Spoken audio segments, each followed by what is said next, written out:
আছি বাইতুল মোকাররমের উত্তর গেটে। আপনারা দেখতে পাচ্ছেন এখানে বিএনপি সহযোগী সংগঠনের নেতাকর্মীরা কিন্তু গায়েবানা জানাজা শেষ করে কিন্তু তারা বের হয়ে আসছেন এবং আজকে এই গায়েবানা জানাজায় কিন্তু বিএনপি সহযোগী সংগঠনের নেতাকর্মীরা এখানে এসেছেন।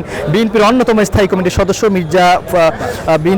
বিএনপির স্থায়ী কমিটির অন্যতম সদস্য স্থায়ী কমিটির সদস্য আমির খসরু মাহমুদ চৌধুরী এবং মির্জা আব্বাস এবং বিএনপির যে মহাসচিব রয়েছেন মির্জা ফখরুল ইসলাম আলমগীর এবং তারা ছাড়াও কিন্তু বিএনপি সহযোগী সংগঠন অর্থাৎ যুব দল বলেন, স্বেচ্ছাসেবক দল বলেন, মৎস্যজীবী দল বলেন, মুক্তিযোদ্ধা দল বলেন, ছাত্র দল বলেন, অর্থাৎ বিএনপি সহযোগী সংগঠনের নেতাকর্মীরা কিন্তু সবাই কিন্তু এখানে এসছেন গায়েবানা জানাজা পড়ার জন্য। আপনারা জানেন যে গতকালকে একদিনে কোটা সংস্কার আন্দোলনকারীদের মধ্যে 6 জনের মৃত্যু হয়েছে। সেই 6 জনের গায়েবানা জানাজা পড়ার জন্য জাতীয় মসজিদ বাইতুল মোকাররম এখানে বিএনপি সহ অন্যান্য যে সরকার বিরোধী যে রাজনৈতিক দলগুলো রয়েছে তারাও কিন্তু এখানে এসেছেন গায়েবানা জানাজা পড়ার জন্য। সেটি আমরা দেখতে পাচ্ছি দর্শক এই ভিডিওর মাধ্যমে।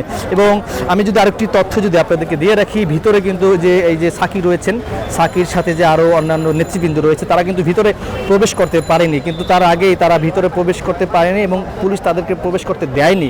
সেক্ষেত্রে ওদিকে গায়েবানা জানাজা শুরু হয়ে গেছে। তারপর সাকির নেতৃত্বে যারা রয়েছেন, যে আমার সামনে কিন্তু সাকির রয়েছেন, আসলে তারা কিন্তু এই সড়কে কিন্তু গায়েবানা জানাজা পড়েছেন, সেটি কিন্তু আমরা দেখেছি।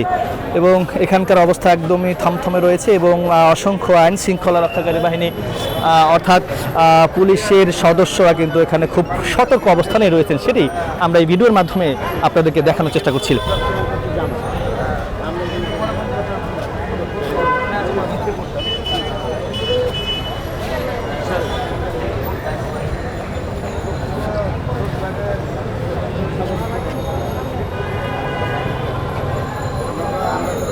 সাংবাদিকদের সঙ্গে আসলে মির্জা ফখরুল ইসলাম আলমগীর এবং বিএনপি অঙ্গ সহযোগী সংগঠনের নেতাকর্মীদের সঙ্গে সাংবাদিকদের সঙ্গে আসলে একটা কথা চলছে। আসলে কি বিষয়, সম্ভবত আপনারা জানেন যে কোটা সংস্কার আন্দোলনকারীরা যেভাবে আন্দোলন করে আসছেন, 12 থেকে 14 দিন ধরে যে আন্দোলন করে আসছেন, তাদের দাবি হচ্ছে কোটা একদম পুরোপুরি বাতিল না, তাদের দাবি হচ্ছে কোটা সংস্কার, অর্থাৎ 56% থেকে 5% করতে হবে, এর মধ্যে 2% মুক্তিযোদ্ধাকে দিতে হবে, আর যে 3% সেটি অন্যান্য যে অনগ্রসর যারা রয়েছে তাদের জন্য এই 3%। তো সব কিছু মিলে বলবো যে এখানকার অবস্থা এক পর্যায়ে বললেই চলে যে থমথমে রয়েছে এবং মানুষের ভিতরে কিন্তু একটা আতঙ্ক কাজ করছে। যেমন এই কিছুক্ষণ আগে পুলিশ কিন্তু এক গ্রুপকে ধাওয়া দিয়েছে, সেটি কিন্তু আমরা দেখেছি।